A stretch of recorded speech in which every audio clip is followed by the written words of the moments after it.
Attention +2 students. Free coaching. Logos Academy തൃശൂരും കർണാടകയിലെ പ്രശസ്തമായ Navodaya medical കോളേജും സംയുക്തമായി നടത്തപ്പെടുന്നു.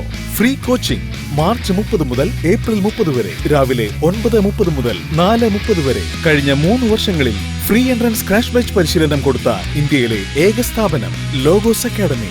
Second floor temple square building, AR Menon Road, Thrissur. Mobile 9447 63440 9447 63840. ആറ്റത്രയിൽ യുവാവിനെ വീടിനുള്ളിൽ മരിച്ച നിലയിൽ കണ്ടെത്തി. ആറ്റത്ര ചിറമൽ അന്തോണിയുടെ മകൻ റോബിനെയാണ് രാവിലെ വീട്ടിലെ കിടപ്പുമുറിയിൽ മരിച്ച നിലയിൽ കണ്ടെത്തിയത്. എരുമപ്പെട്ടി പോലീസ് സ്ഥലത്തെത്തി മേൽ നടപടികൾ സ്വീകരിച്ചു. വെള്ളിയാഴ്ച രാവിലെയാണ് ആറ്റത്ര സ്വദേശിയായ 45 വയസ്സുള്ള റോബിനെ വീടിനുള്ളിൽ മരിച്ച നിലയിൽ കണ്ടെത്തിയത്. രാവിലെ റോബിനെ കാണാത്തതിനെ തുടർന്ന് പിതാവ് മുറി തുറന്ന് നോക്കിയപ്പോഴാണ് മൃതദേഹം കണ്ടെത്തിയത്. കട്ടിലിന് താഴെ വീണ നിലയിലായിരുന്നു മൃതദേഹം. വിവരമറിഞ്ഞ ഉടൻ തന്നെ എരുമപ്പെട്ടി പോലീസ് സ്ഥലത്തെത്തി പരിശോധനകൾ നടത്തി. തുടർന്ന് മൃതദേഹം പോസ്റ്റ്മോർട്ടം നടപടികൾക്കായി മെഡിക്കൽ കോളേജ് ആശുപത്രി മോർച്ചറിയിലേക്ക് മാറ്റി. Ward member Frijo Vadakkoot സ്ഥലത്തെത്തിയിരുന്നു.